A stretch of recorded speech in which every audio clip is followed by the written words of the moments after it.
कि जब चारों ओर अंधेरा छा रहा हो, कोई अपना न दिखाई दे रहा हो, केवल दुख ही दुख, अशांति ही अशांति, उस समय आप देखिएगा भारी से भारी संकट की निवृत्ति के लिए एकमात्र उपाय है। यदि आप भजन नहीं करते तो आप दिमाग में लिख लीजिए, चाहे अपनी नित्य डायरी में लिख लीजिए। आप एक बात पर विश्वास कर लीजिए कि आपको कोई भी सुखी नहीं कर सकता। यदि आपको कोई सुखी कर सकता है तो आप हैं। बिल्कुल घनीभूत अर्थात ठोस बात है, इसे समझ लेना। यदि आप अपने विचार के द्वारा, विवेक के द्वारा अधर्माचरणों का त्याग करके धर्म पूर्वक जीवन व्यतीत करते हुए भगवान नाम जप करते हैं, तो पूर्व पाप कर्म के अनुसार जब देह रचा गया तो उसमें जो प्रारब्ध दुख सुख का है वो तो आएगा, पर आपको परास्त नहीं कर पाएगा।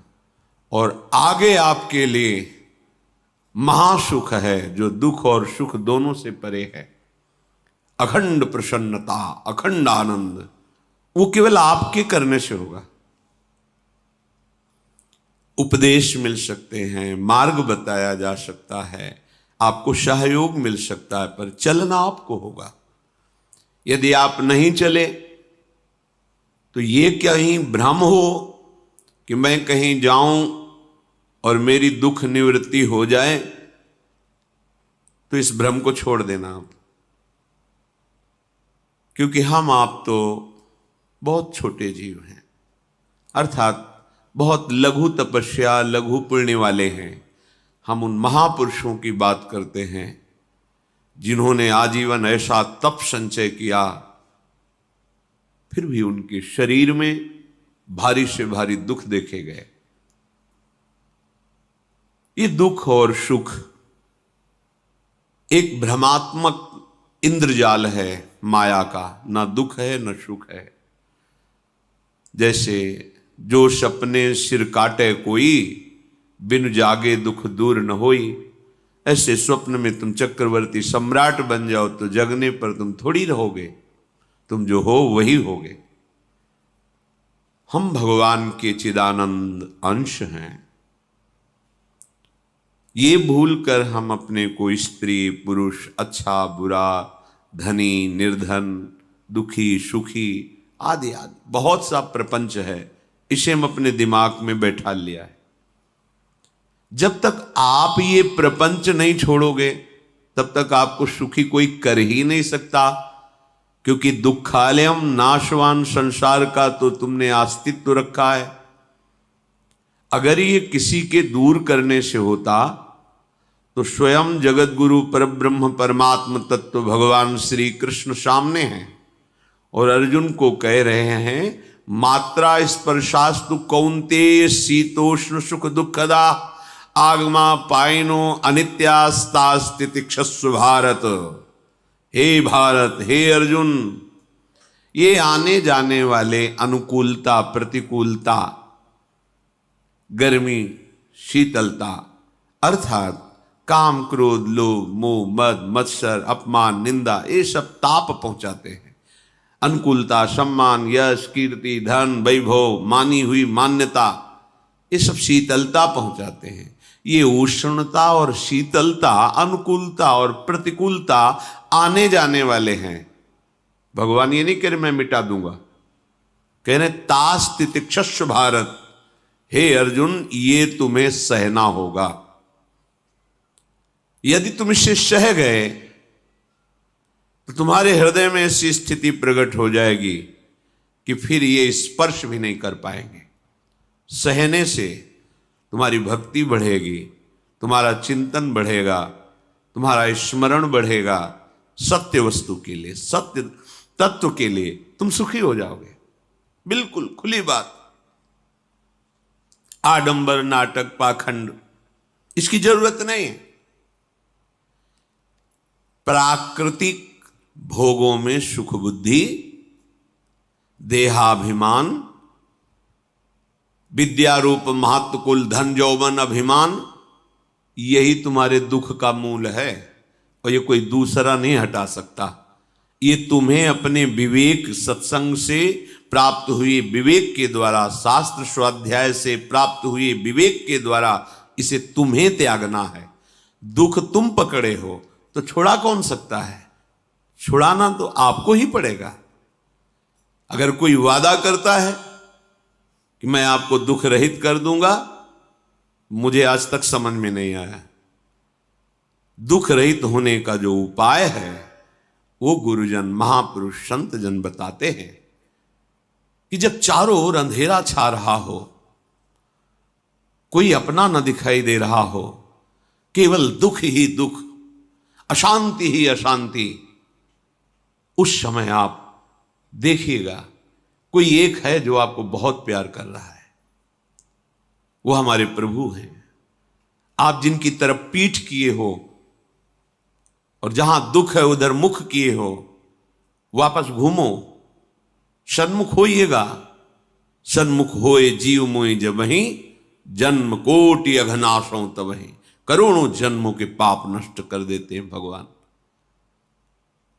जहां प्रभु की तरफ हुए तो पता चला बहुत जन्मों से बिछुड़ा था, वो मेरे स्वामी मिल गए। भारी से भारी संकट की निवृत्ति के लिए एकमात्र उपाय भगवान श्री हरि का आश्रय, उनके नाम का जप। सत्य मान लीजिए, आडंबर से कुछ नहीं होना। चाहे जितने जंतुर बांध लो, चाहे जितना जो कुछ जादू टोना जो मन आवे सो कर लो, बारी मथे घृत होए बरु शिकताते बरु तेल, बिनु हरि भजन न भवतरी यह सिद्धांत अपेल। विनिश्चितम बदामि तेन अन्यथा वचांस में हरि भजन्ति नरा। अटल बात है, यदि भजन नहीं करोगे तो तुम्हें कोई सुखी नहीं कर सकता। तात्कालिक आपको ऐसा लग सकता है मेरा काम बन गया, नहीं, वो तत्कालिक है। हमारा काम बनना तो तब होगा जब हमारा आवागमन मिट जाए, सदा सदा के लिए मुझे ऐसी वस्तु प्राप्त हो जाए कि जहां चाह ही खत्म हो गई, जहां दुख ही खत्म हो गया। वो हमारा स्वरूप है, वो हमारे आराध्य देव हैं। प्रार्थना मान लीजिए, भटकाव से बचिए। ये कलिकाल मलायतन मन कर देख विचार, श्री रघुनाथ नाम बिन नाहिन आन आधार। महापुरुषों ने स्पष्ट कहा है। ये मलायतन मल का आगार है। मल माने कामना, नाना प्रकार की वासना, भ्रष्ट आचरण, छल कपट, दंभ पाखंड, बोलबाला, इसका एकमात्र श्री भगवान का नाम आधार है। जो चाहत है नित्य सुख अरु मन को विश्राम, तो हित ध्रुव हित सो भजत रो पल पल श्यामा श्याम श्यामा श्याम श्यामा श्याम। यदि सच्चिदानंद शाश्वत सुख चाहते हो, जहां से कभी हटना ना पड़े, केवल सुख ही सुख है, आनंद ही आनंद है, और मन का विश्राम चाहते हो कि भाग दौड़ मन की मिट जाए, तो बस प्रेम से बोलते रहो श्यामा श्याम श्यामा श्याम, राधे श्याम, राधा राधा राधा वल्लभ। ये बड़ी शोध करके महापुरुषों ने बात कही है। यदि आप भजन नहीं करते तो आप दिमाग में लिख लीजिए, चाहे अपनी नित्य डायरी में लिख लीजिए, जो आप दिनचर्या लिखते हैं। आपको कहीं भी कभी भी कोई भी सुखी नहीं कर सकता। गांठ बांध लीजिए, भटकने की जरूरत नहीं है। और यदि नाम जप करने लगे, धर्माचरण करने लगे, तो तुम आशीर्वाद देने वाले बन जाओगे। सातरति सातरति सा लोकांतारयति। ध्यान दीजिए, वो तर जाता है, वह तर जाता है, वो लोकों को तार देता है। जब पृथ्वी में भयंकर पापाचरण की वृद्धि हुई, असुरों के द्वारा प्रेरित होकर के जहां भी धर्माचरण, नाम कीर्तन, यज्ञ, हवन, होम, ऋषि मुनि विध्वंस कर दो, क्या हुआ? कोई दूसरा दिखाई दिया क्या? नहीं, किसी की सामर्थ्य नहीं थी। सब मिलकर के ब्रह्मा जी के पास गए, जो ईश्वर कोटि के महापुरुष, सबने ब्रह्मा जी से प्रार्थना की। ब्रह्मा जी ने कहा, हम भी जिनके सेवक हैं वही प्रभु अब हमारे दुख का निवारण कर सकते हैं। सोचो, आप किसी और से दुख निवृत्त कराना चाहते हैं? जिसने सृष्टि बनाई है, भगवान ब्रह्मा जी भी कह रहे हैं मैं जिनके सेवक हूं वही प्रभु हमारे और आप सबके दुखों का निवारण करते हैं। तो आपको समझ में नहीं आ रहा कि एकमात्र भगवान श्री हरि ही हमारे दुख का निवारण कर सकते हैं। हमें कहीं भागने दौड़ने की जरूरत नहीं है। साधु समागम इसलिए किया जाता है कि हृदय पवित्र हो जाए, पवित्र हृदय की पहचान बुद्धि में विवेक का प्रादुर्भाव हो जाए, और विवेक से मोह का नाश करके हम निरंतर प्रभु के प्रेम में डूबे, भजन में डूबे। सबने एक साथ मिलकर के विचार किया कि महासुख सिंधु प्रभु से विनय करनी तो कहां जाया जाए? वैकुंठ चले, किसी ने कहा क्षीर सागर चले। अपनी अपनी भावना व्यक्त कर रहे थे। तेहि समाज गिरजा में रहेऊ, अवसर पाई वचन एक कहेऊ, हरि व्यापक सर्वत्र समाना, प्रेम ते प्रगट होई मैं जाना। हे गिरिजा, परम वैष्णवाचार्य भगवान महादेव जी कहते हैं, उस देव समुदाय में हम भी थे। हमने कहा कि हमारे तो हृदय में बात ऐसी आती है कि कहीं भागने की जरूरत नहीं है। हरि व्यापक सर्वत्र समाना, जैसे वो वैकुंठ में विराजमान है, क्षीर समुद्र में विराजमान है, ऐसे कण कण में विराजमान है।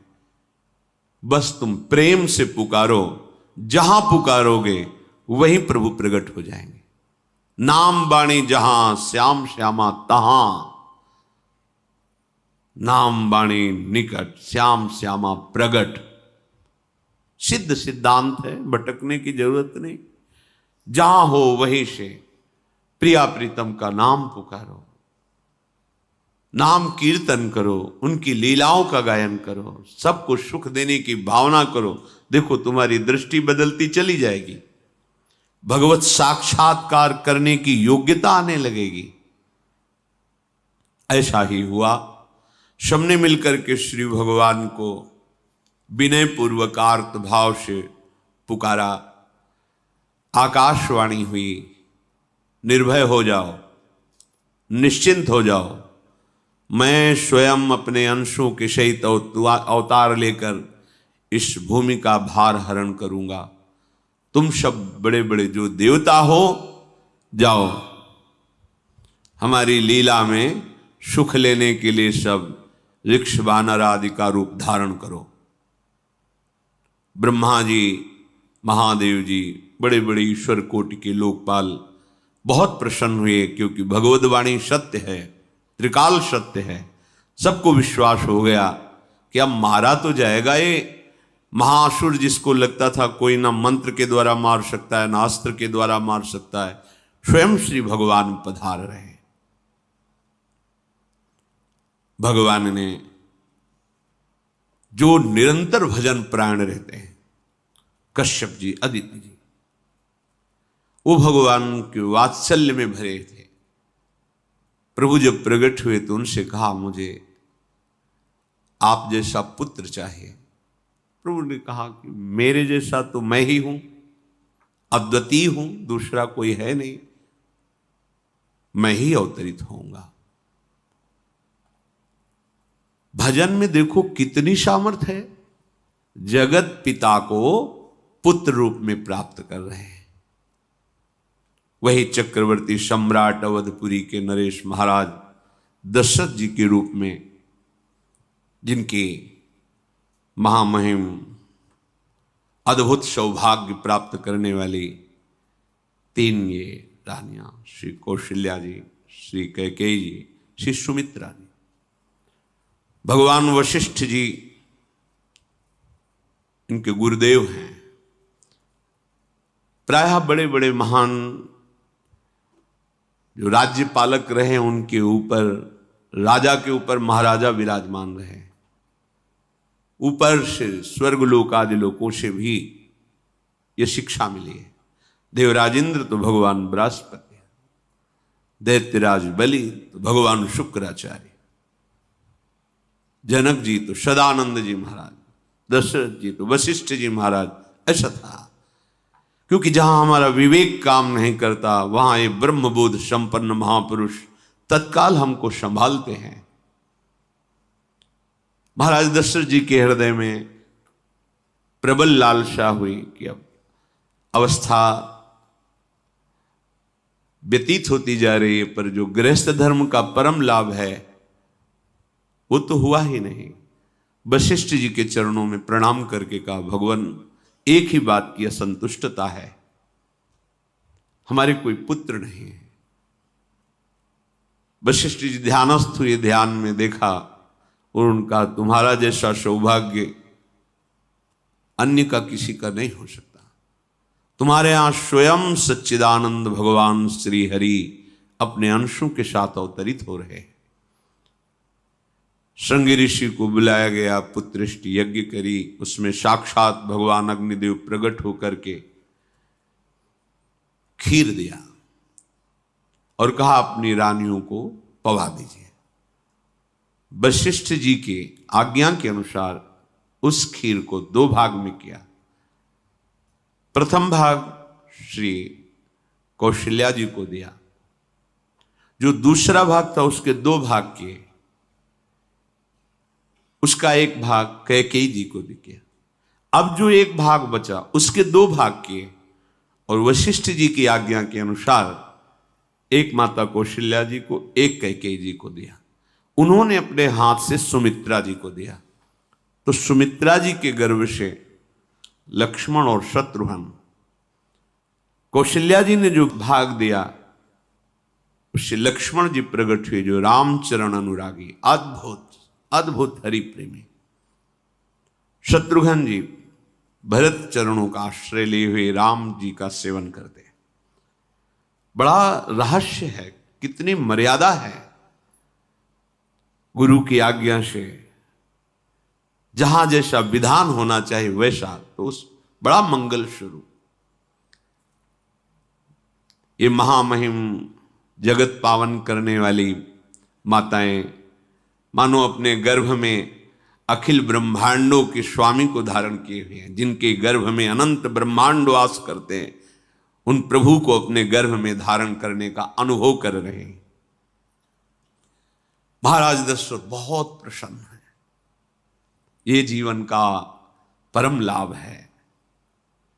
प्रभु हमारे कोई भी हो, माता पिता भाई बंधु सखा पति प्रीतम पुत्र, कुछ भी, ये तो ऐसे करुणा में कोई भाव रख लो और गाढ़ भाव कर लो तो आपको अनुभव कराने लगेंगे। जिस भाव से आप देखोगे कैसा सुख महाराज दशरथ जी को हो रहा होगा, जिनको गुरुदेव से पता है कि स्वयं भगवान पधार रहे। प्रतिपल इनके दर्शन करके कौशल्या जी, कैकेयी जी, सुमित्रा जी के प्रेम पुलकित रहते हैं। दशरथ जी, अहो भाग्य, साक्षात भगवान पधार रहे हैं। समय व्यतीत हुआ, जोग लगन गृह बार तिथि, सकल भये अनुकूल, चर अरु अचर हर्ष जुत,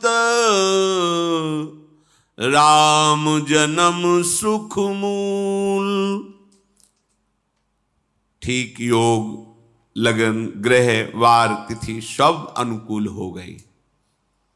कब? जिसके हृदय में प्रभु का प्रकाश हो जाता है। जो प्रभु के भजन में रहता है तो योग लगन ग्रह वार तिथि नक्षत्र सब अनुकूल हो जाते हैं।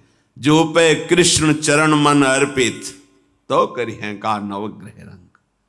सात ग्रह नक्षत्र वार तिथि, ये जितने भी विघ्न कारक या शुभ कारक है, ये सब शासन में रहते हैं जिसके हृदय में भगवान नाम चल। जिते विनायक शुभ अशुभ ये विघ्न करे नहीं कोई, क्योंकि भगवान का नाम चल रहा है, हृदय में भगवान प्रकाशित हो गए हैं, परमानंद अनुभव होता है।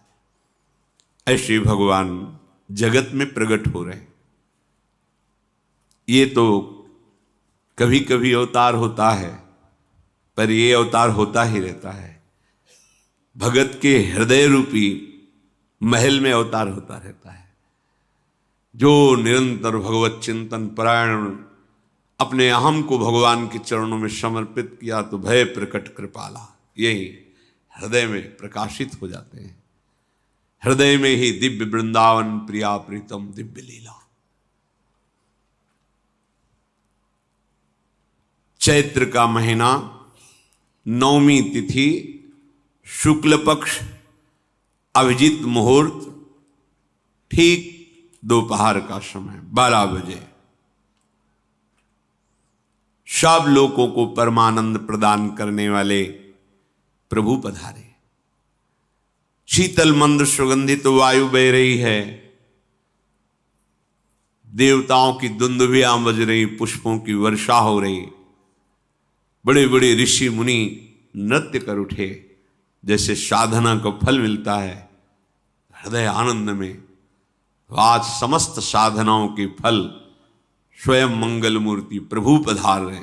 सब महात्माओं का, संतों का हृदय अलौकिक आनंद से भरा हुआ है। पृथ्वी जितनी दिव्यता है सब प्रकाशित कर दी।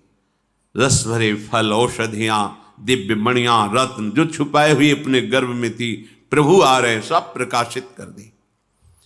जलधाराएं जो सूखी हुई थी वो भी। जब ब्रह्मा जी ने देखा कि जो भगवान ने आकाशवाणी में कहा था वो सब सत्य हो रहा है, आकाश में ब्रह्मा जी समस्त देवतागण विराजमान होकर के अंजलियों में दिव्य पुष्प लेकर के वर्षा कर रहे हैं, सुंदर सुंदर अलग अलग वाद्य बज रहे हैं, ऋषि मुनि देवता सब स्तुति कर रहे हैं, प्रणाम मुद्रा में सब खड़े हैं, क्योंकि समस्त लोकों का पालन करने वाले भगवान श्री हरि महाराज चक्रवर्ती सम्राट दशरथ जी के भवन में प्रकट हो रहे हैं। तो आकाश में सब ईश्वर कोटि के महापुरुष पुष्पांजलि अर्पित कर रहे हैं। उसी समय भगवान का प्रादुर्भाव होता है। भगवान कभी गर्भ से नहीं प्रकट होते, लीला होती है, ऐसा अनुभव होता है गर्भ है, पर पहले भगवान भगवान के रूप में प्रकट होते हैं, फिर वो बालक बन जाते हैं। कभी ऐसा कहीं नहीं मिला, अनुभव होता है ऐसा, समय से गर्भ रहा, समय से गर्भ बढ़ा, ऐसा अनुभव होता है, पर भगवान प्रकट होते हैं। इसीलिए भय प्रगट कृपाला दीन दयाला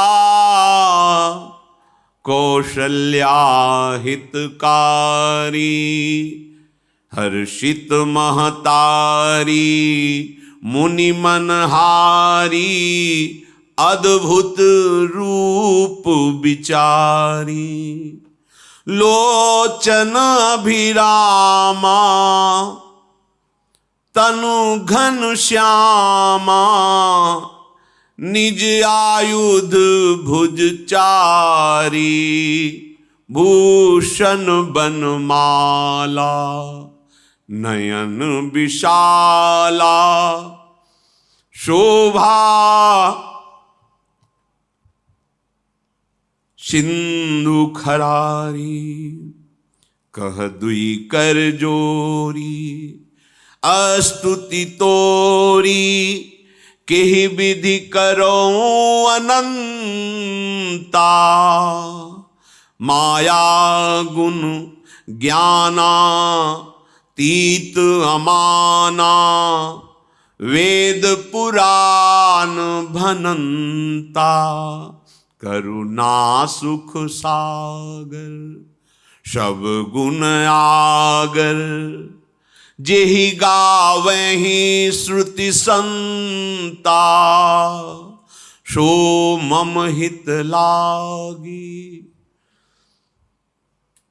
जन अनुरागी भयउ प्रगट श्रीकंता, ब्रह्मांड निकाया निर्मित माया, रोम रोम प्रतिवेद कहे, मम उर्षो बाशी यह उपहासी, सुनत धीर मति थिर न रहे, उपजा जब ज्ञाना प्रभु मुस्काना, चरित बहुत विधि कीनि चहे, कही कथा सुहाई मातु बुझाई, जेहि प्रकार सुत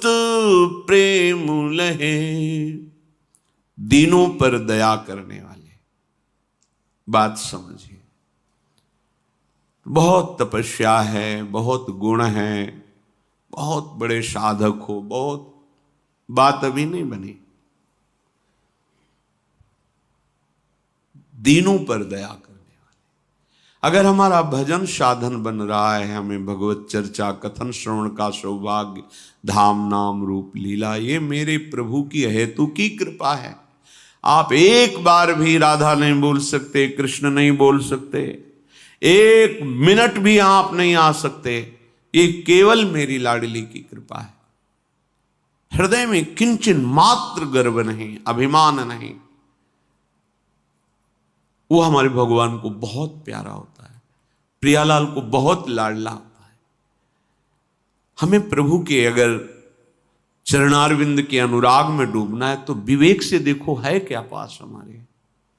अगर कुछ भी दिया हुआ है भौतिक आध्यात्मिक, वो सब मेरे प्रभु का दिया हुआ है, तो गर्व किस बात का, अहंकार किस बात, तो दैन्यता आ जाएगी। अज्ञान से ये अहंकार बढ़ता है, ज्ञान से इसका समन हो जाता है। चाहे भौतिक हो चाहे आध्यात्मिक हो, मेरे को सब कुछ मेरे प्रभु ने तो दिया है। ध्यान देकर देखो तुम्हारी उपज क्या है, तुम भी तो उन्हीं के अंश हो। न तुमने शरीर बनाया, न संसार बनाया, तो फिर अध्यात्म तो भौतिक अध्यात्म सब कुछ मेरे प्रभु का दिया हुआ है, सब कुछ प्रभु में है, तो फिर अहंकार किस बात का, दैन्य हो जाओ। यंत्र कहे कि मैं दक्षिण की तरफ चलूंगा और यंत्री तुम्हें उत्तर की तरफ चलावे तो एक कदम चल नहीं सकता यंत्र, ठीक ऐसे ही तुम हो। पर यह ज्ञान न होने के कारण अहम वृत्ति को स्वीकार करके मनमानी आचरणों में उतर गए। अब तुम्हारा यंत्री माया हुई, यंत्रारूढ़ानि मम मायया। और यदि भगवद आज्ञा का पालन करते हुए भजन परायण, तो आप भगवान के हाथ के यंत्र बन जाओगे, महासुख में निमग्न हो जाओगे। जो दीनों पर सदैव दुलार करते हैं, माता कौशल्या जी को परम सुख देने वाले प्रभु प्रकट हुए। मुनियों के मन का हरण करने वाले प्रभु को सामने देख करके कौशल्या जी आनंद मगन हो गई। प्रभु कहां? सामने। आनंद क्यों मगन? नेत्रों से अश्रुधारा चल रही कौशल्या जी के। सामने देखा श्याम सुंदर विराजमान है, लोचन अभिरामा तनु घन श्यामा। ऐसी अद्भुत श्यामता त्रिभुवन में नहीं, ब्रह्मा जी की बनाई हुई नहीं कोई ऐसी श्यामता जिससे उदाहरण दिया जाए कि प्रभु के श्रीअंग की श्यामता कैसी है। वो बस संकेत के लिए चंद्र शाखा न्याय के अनुसार भले कह दे, नहीं प्राकृतिक ऐसी रचना ही नहीं है जो हमारे प्रभु की इंद्रनील मणि श्याम मनोहर, वो है ही नहीं। वो सामने देख रहे कौशल्या जी। ये भजन का प्रभाव है। अरविंदाक्ष कमल नयन, देखते ही चित्त चुरा जाए, ऐसे नेत्र हैं प्रभु के। अजान बाहु लंबी भुजाएं। और जब प्रभु जहां प्रकट होते हैं, चाहे वो कंस कारागार हो या अवधपति का महल हो, पहले वैभव से प्रकट होते हैं। ऐश्वर्य स्वरूप, समस्त आयुध, समस्त वैभव, दिव्याभूषण, बनमाला, 4 भुजाएं, शोभा के समुद्र, आसुरी वृत्तियों का, भावों का, व्यक्तियों का नाश करने के लिए प्रभु प्रकट हुए हैं। इसीलिए प्रभु से भी बढ़कर प्रभु का नाम है। वो व्यक्ति का नाश नहीं करता, वो वृत्ति का नाश करके भगवत दासत्व प्रदान कर देता है। बहुत अपार महिमा भगवान नाम की है, प्रभु के नाम की है। प्रभु प्रकट होते हैं तो दुष्टों का विनाश करते हैं, लेकिन प्रभु का नाम जिसके हृदय में प्रकट होता है, दुष्टता का नाश करके उसे जगत पावन करने वाला बना देता है। तीर्थी कुर्वन्ति तीर्थानि, वो जहां चरण रख दे उसे निष्पाप कर देता है। भूमि को, वायु को निष्पाप कर देता है, जिसकी जिह्वा पे नाम चलता है। मैया ने देखा, कौशल्या जी ने, जगत के स्वामी सामने विराजमान, दोनों हाथ जुड़ गए। हे अनंत, मैं कैसे आपकी स्तुति करूं? वेद पुराण ये सब स्तुति करते हुए हार गए। नेति नेति कहकर आपका पार नहीं पाए।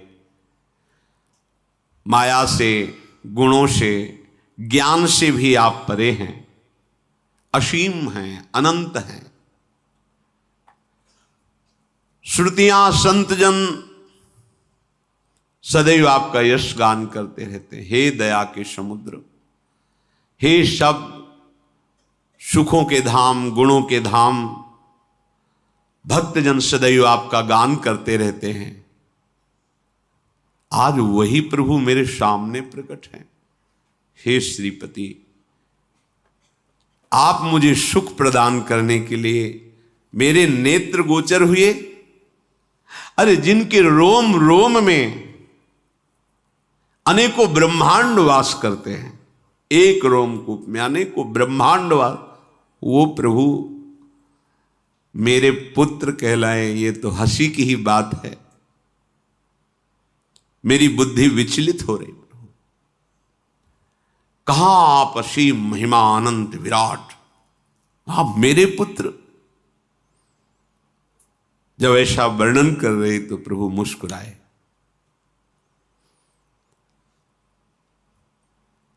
बहुत प्रकार से मैं आपको सुख देना चाहता हूं, इसलिए पहले मैं इस रूप में आया हूं कि आपने जो भजन करके मांगा था कि मेरे जैसा पुत्र हो, तो देखो मैं ही स्वयं, मेरे जैसा और कोई है ही नहीं, मैं ही स्वयं आया हूं।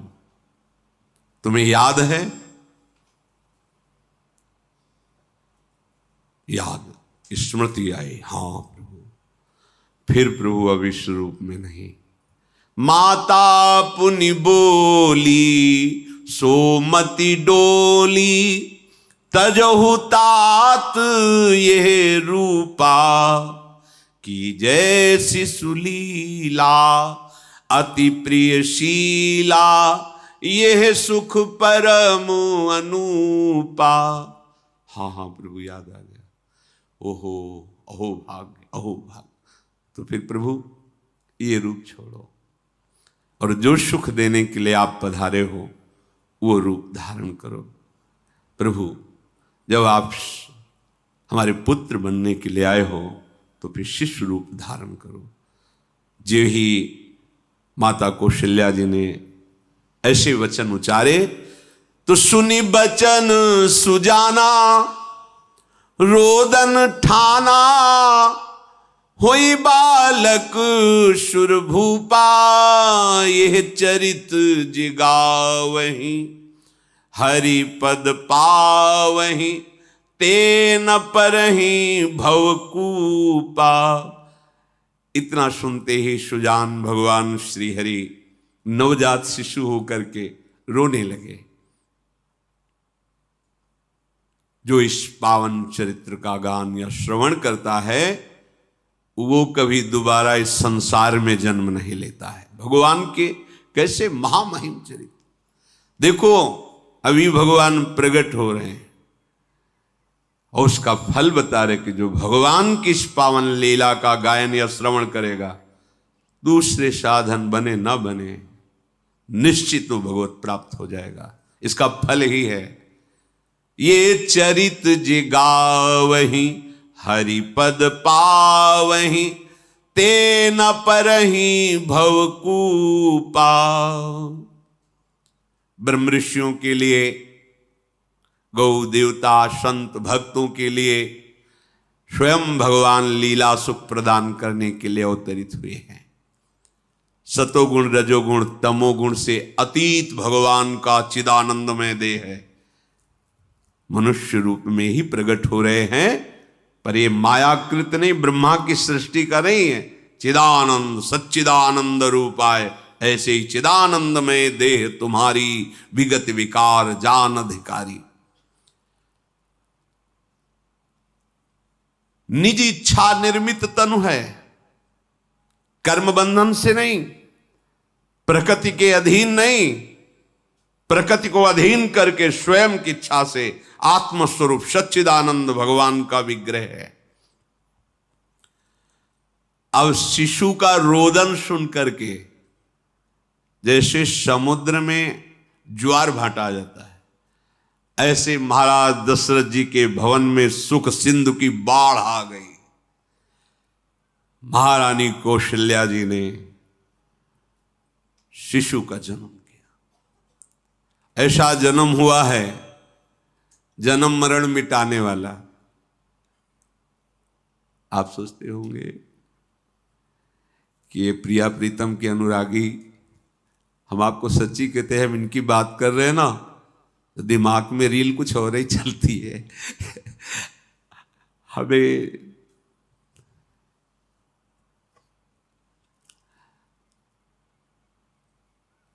आनंद की उमगन मेरे प्रभु हैं। कल जब इस प्रसंग का गायन करना है तो थोड़ा चिंतन कर रहे थे, तो जब जनकपुर की सीमा में भगवान विश्वामित्र जी के साथ पधारते, आगे प्रसंग आएगा, और जानकी जी जब पुष्प वाटिका में प्रभु की जब दृष्टि पड़ती है और दोनों दृष्टि मिलती है, तो उस समय दिखाई दे रहा था इतना भी अंतर नहीं था, इतना भी अंतर नहीं था। तो वे बता रहे प्रिया प्रीतम, इतना भी अंतर है। उनके जब नेत्रों में केवल देख रहे थे तो वही नेत्र थे, रूप और स्थान अलग था, लेकिन नेत्रों में वही था जो देखते, जो यहां देखते वही वहां दिखाई दे रहा था। दोनों नेत्रों में पहचान हो जाती, जैसे अपना पति है ना, और वो किसी सुंदर नाटक में वो किसी दूसरे का पति बन करके स्वांग कर रहा हो तो उसको जलन थोड़ी होती है, उसको लगता है कि मेरा प्रीतम कितना अभिनय में प्रवीण है, ओहो मेरा प्रीतम, मेरा प्रीतम। वो आनंदित होती है उसे देख के, मेरा प्रीतम अभिनय में कितना प्रवीण है। उपासक अपनी ही धारा में रहे,